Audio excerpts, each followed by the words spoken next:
Hello, today we are going to be unboxing the TP-Link AX11000 next-gen tri-band gaming router.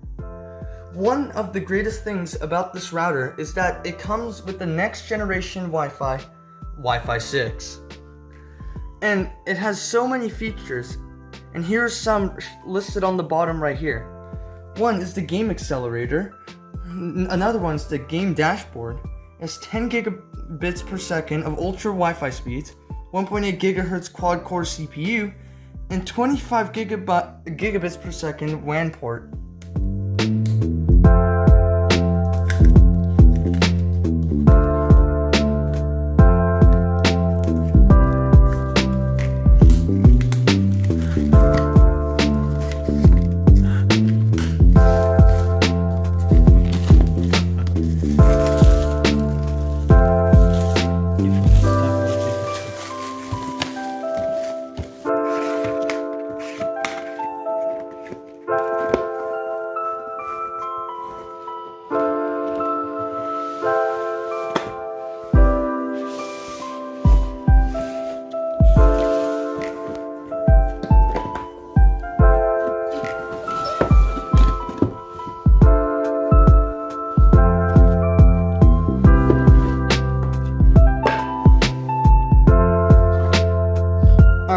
So, one of the items we have right here straight away is the Ethernet cable, so you can connect directly to it.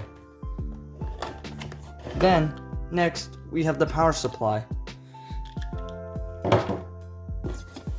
Right here we have a quick start guide. And over here we have the router itself.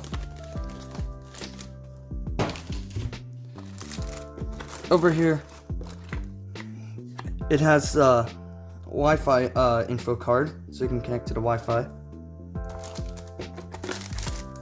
And then another quick start guide. 8 of the antennas, and the AC power adapter for the power supply.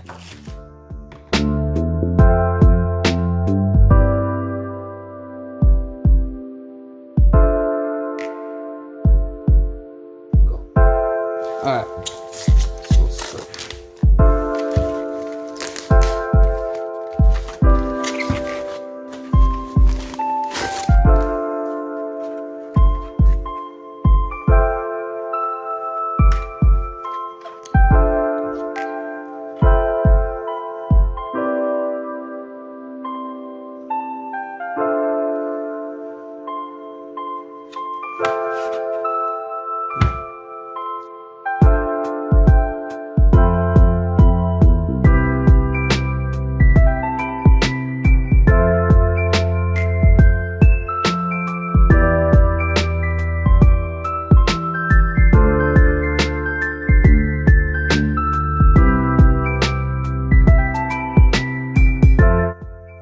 So as you can see right here, here's the TP-Link router in all its glory, and on the back right here you can see there's the AC adapter port, the power on and off switch, 8 1 gigabit LAN ports, and 2 of them right here can be merged into 2 gigabits. And then on right here is the 2.5 gigabits WAN port. And right here in the small corner is the reset button, just in case if something happens. And then, on this side, there's a USB 3.0 port and a USB-C port. You could use them for storage or to connect your printer directly. Alright, and last but not least, on the front side, there are 3 tiny buttons on the bottom. One is wireless protection security, and the next is the wireless button, so to change the wireless from being on or off. And then last is the LED button that will show up on the top of the router once we turn it on. Alright, so now we will turn it on. Just click the button on the back, and as you can see, a white LED shows up, And when it's flashing orange like that, that means it is starting up. It's a little bit hard to see on the camera though.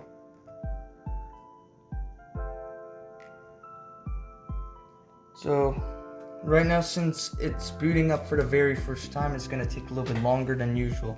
So we'll come back to you once it is finished. Alright, so now it has turned solid red. Everything is fine, it's just that since there's no modem connected, that means there's no internet for the router. So we will now start the installation or setup process of the router. Okay, so you have to grab a computer for this to set it up. And with the Ethernet cable that it came with right here, you connect one end to the Ethernet slot over here and connect the other end to the first LAN port or any port, whatever. But I'm choosing the first one for this. And on the card right here, the Wi-Fi info card, you could see that it says you could go to TP-Link or as how most people go, 192. My bad, the actual one is 192.168.0.1. Just want to mention, this is just a basic setup. It's like a quick start setup for, I guess, beginners to technology. So we'll choose our time zone. Where is it? Oh, okay. Pacific time. Next. Okay, internet port disconnected. You could just click skip because we don't have one connected right now.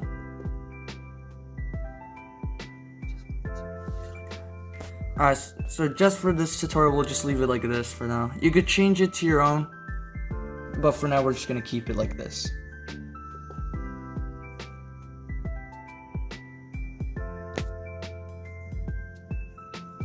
So, setup completed.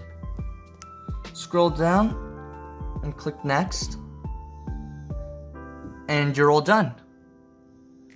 So now we will be going through all the features. If we had the network connection, we would have a green check mark here and it showed the transaction going through. So we're going to Game Center. This is the dashboard for Game Center. Here we see network traffic. If there was connection going through, we could see the transaction here, what's the upload speed and download speed. Here we could see CPU load and memory load, how hard the router is working. Let me click here on the network traffic. You would definitely get more information here. As we see here, you see, here is the memory usage. You will see a graph how memory is being used, and over here a graph like a line going up and down showing the CPU load. Since we don't have any USB storage attached to our router, we do not have any information over this tab. So then we go to Game Accelerator. Here, as you notice, there is some transaction goes between the router and my laptop. It shows how long it's been online, but if I turn it on, then you get more information. I don't have it connected to internet, so I'm not gonna go through speed test to set it up. If you don't want to do that, you know your bandwidth, you know what's your upload speed, download speed, you can enter it here manually.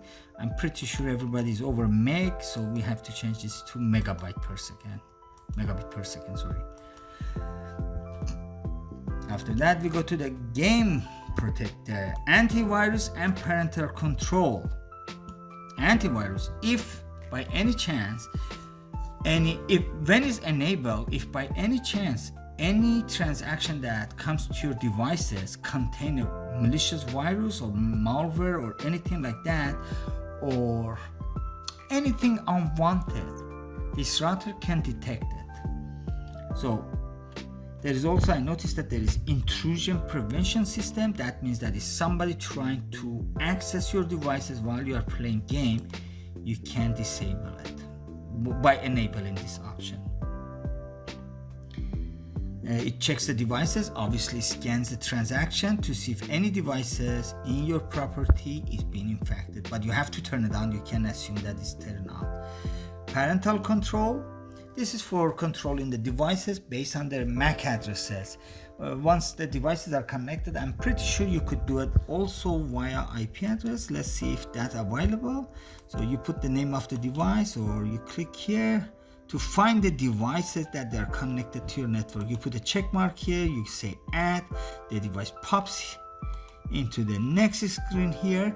And one of the things I like here, it shows what URL or website or IP addresses this device has been connected to. So you will have a history of website visitations, just in case if parents are concerned. So Smart Game Assistant, we don't have Alexa and IFTTT. I'm not going to talk about it because we don't use them, but you can see the option is available. VPN server, if you are one of the privacy concerned people, you have the option here under OpenVPN and under PPTP. You could set it up yourself. Port forwarding, so people who are going to provide access from outside to behind the router, they could set up a port here like FTP or HTTP or something like that. If you provide in a web services or anything, or you want one of your relatives to access your photos on some computer or something, you can set it up here. You can forward the port to another port to be accessed from outside. Game diagnostic, this is a simple ping and trace route. So you run against the IP address or the URL to see what's the latency, or if you're able to access the website or the service provider or game center. You can change the ping count to any number you want.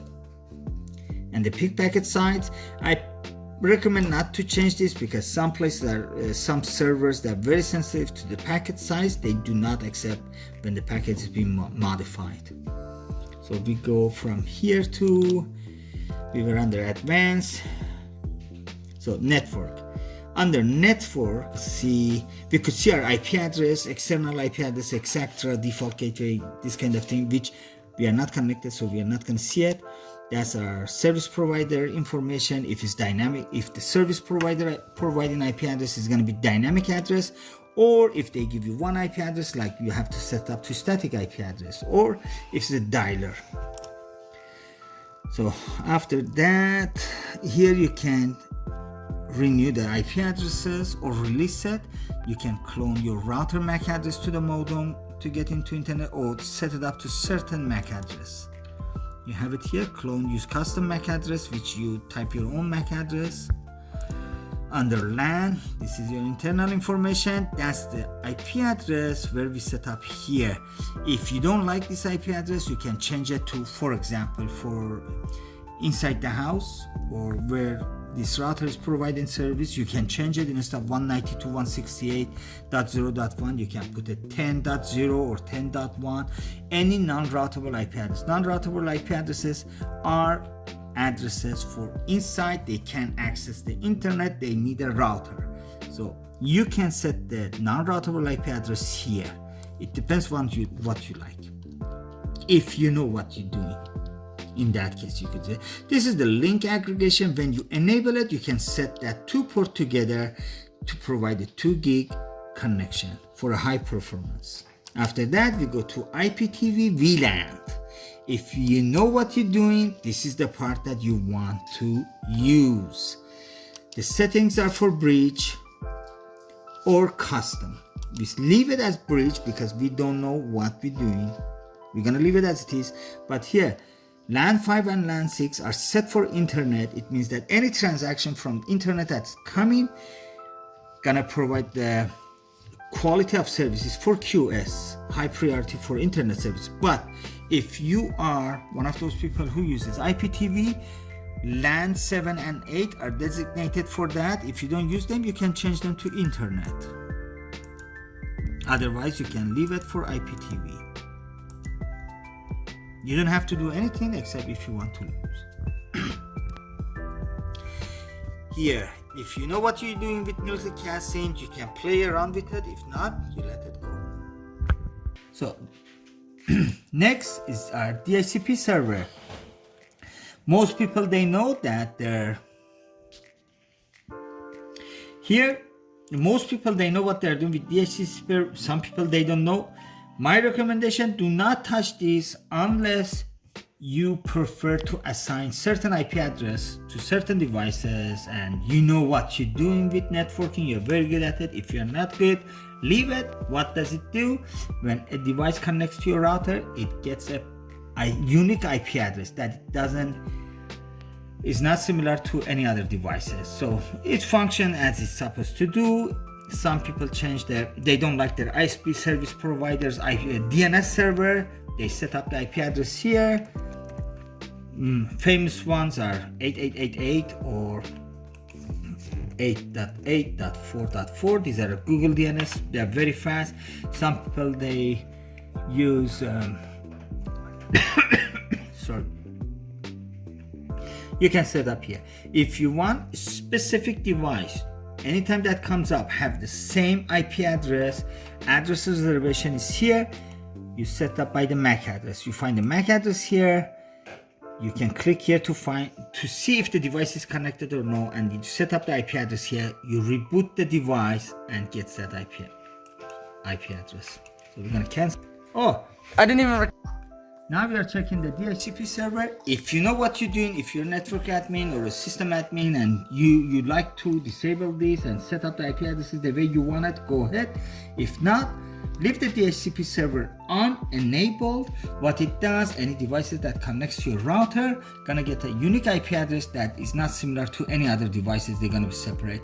Some people here is the DNS IP address. Some people like to choose their own DNS server. They don't like the one that ISP provider is providing to them, so they go ahead with the IP addresses that they like. That's your choice. The famous one are 8.8.8.8 and 8.8.4.4. This is Google DNS. Some people use .1.1.1.1, whatever you prefer to do. If you want to have IP address reservation, which means that, for example, a device you want to have a certain IP address, you can do it here. You will type the MAC address of the device, then this didn't come. MAC address of the device, there you go. You check the connection, then you write the IP address here, you save it, and then you reboot the device and the device comes up with that device. You can see my laptop here is connected. This is the IP address that this device received it. If you don't see the device that you want to see, you click here on the refresh and it comes up. Dynamic IP address, if you know what you're doing, go ahead, touch it. If you don't know, don't use it. Routing, here are the settings for static routing table. This is for people who know what they're doing. If you don't know what does it mean static routing, do not touch it. So TP-Link ID, TP-Link, these new routers, they come with an app that you can install it on your cell phone or tablet. You have to sign up for it under cloud, and when you're outside of the perimeter, outside, you can connect to your router and check your router. At that time, this will be enabled. Right now, it's offline. That's why the TP-Link ID is not available. Wireless, we set it up already, but here we can go into details. Here are the settings for our Wi-Fi. Down here we set up the guest. If we enable the guest Wi-Fi, it's gonna show it. No, that's in another section. I'm sorry, it's under the section. This is our own Wi-Fi. As we mentioned before, there is 2.4 gigahertz and 5 gigahertz SSID. And MIMO, this is the accelerator. If you know what it does, turn it on. If not, some people like to turn it on because it speed up the Wi-Fi. This is the setup for network right here. You can enable all three if you want. Give them different name or keep them the same name. VPS, it's on. If a client comes in, you tell them to give you a password. You can set up a pin here, set connect. When they come in, they search for the Wi-Fi and they put the pin and they get connected. We are not going to go through every single thing, but there are a bunch of settings. IP isolation, this is good for the guest Wi-Fi. IP isolation means that when there are a bunch of devices, they cannot see each other. So if you have a person that you know is very naughty, he tries to connect to your route, I don't know, try to search the house to see what devices are there, this is the best option. When you enable IP isolation, no single device can detect each other. They separate from each other. Airtime fairness is look for the devices to see how long they were online and if they use an excessive amount of data. If that's the case, it will kick them out, allow the device that trying to reach internet and is not able to come in. It's a little bit sketchy, I believe. I tried to use it, I had a little bit problem, but it might be fixed by now. Zero weight DFS, the name says zero weight, it connects you right away. And yeah, let's go through the rest of the setting. USB, this is for the printer and the storage. USB storage device, you have some setting you can set up and share it if you want as a local FTP or internet FTP. Some of the settings are port forwarding. Time machine, this is for backup Mac machines. We are not going to use it. NAT forwarding, if you like to translate the address to an external address, an internal address, this is the setting here. As mentioned before, these are for network administrators or people who know what they are doing. Not for regular Joe or me, it's not for me. But port forwarding, if you have a device internally and you want to provide access externally, this is the place you come in. UPnP, if you have a device that provides UPnP, there you go. This is DMZ to provide external people to come and visit an IP address. There you set it up. Home care, parental control, QoS, and antivirus. All three are here. QoS here, you set up what needs to have priority to use the bandwidth, top priority. For example, if you are the one who watches a lot of online video and your kids are playing game and they don't let you watch it, here you set it up to streaming. Okay, it doesn't do it. You set up the iPad because we are not set, but when you set this streaming, you will see it get highlighted. So it gives priority to streaming. It won't let game console to consume your bandwidth. If you do a lot of web browsing, a lot of priority given to port 80, 8080 and 443, this stuff for web browsing or chatting. It depends what you do. If it's custom, again, I have to set up the internet to be able to set it up, but for custom, it gives you priority. Again, is this stuff, just you set them up right there. Antivirus. So because we don't have internet, it doesn't show, but this device is able to find malicious content, intrusion, and infected devices that are inside. We go to security to see what we got there. It's firewall. We have our firewall enabled. So access control. So here you have your blacklist with access control and whitelist. If you have anybody misbehaving inside the house and you don't want to let them access the internet, you can put the IP address here. Click add the device, put a check mark here, add, and done. Okay, I can't put a check mark right now, I don't know why. Oh, because this is the only device that attached to the router. That's why I can't put a check mark here. You see, it already shows a circle with a red line in the middle, same as IP reservation. When you do it, that MAC address, this IP address is gonna be binded to this MAC address. If the device is offline for 1 week, that IP address won't be assigned to any other devices. I'm not sure about application layer gateway setting. I won't touch this because I have less knowledge about this part, but I'm gonna leave it as it is. As they recommend here, it is recommended to keep them as default. So VPN server, Okay, if you use VPN services, here you can set them up. It must be OpenVPN or PPTP. Otherwise, you're not going to be able to set anything else up. You could set it up still between your computer or cell phone and the server that you're connecting. But if you need anything to be set up through between your router and the service provider, here it is, OpenVPN and PPTP. Okay, if you're a network administrator and you or somebody who has knowledge about networking protocols, here it is. If you are interested in IPv6, you can set up right here. I won't set it up because I'm not interested and it's too early for me.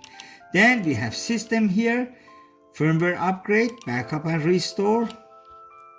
Here you can back up the configuration or restore it. Here is the firmware upgrade. This device can check the TP-Link site and to see if there is any new upgrade that required to be applied. It will pop up right here and will allow you to upgrade it. Then administration, here is the password setup and local management via HTTPS. A lot of people enable this because they don't want anybody spoof and read what they're doing. System log, this is administration log, what's taking place with the router, what's happening. All the logs are here. If by any chance you have to contact TP-Link and need support or something, they will require these logs. This is all logs. You can specifically get the firewall logs or NAT log, which is network administration, network address translation, sorry. We talked about it before. Time and language, you can set up here again, which we saw, and these are the time server is already set here. You don't have to do anything, you just have to turn it on for 24 hours or 12 hours a day. Reboot option is here. If you install the app, you're gonna have this option in your app too. So if you're outside, something happens, you need to reboot your router, you could do it through there. LED control, you can turn off and turn on the LED status light here or change it to the night mode. Operational mode, this you can change the router as a wireless router or as access point, if you know what that means. And I think we are done for now. This is what it was, and TP-Link ID as I mentioned it before, it's not available because it's not connected to the internet, otherwise it would show.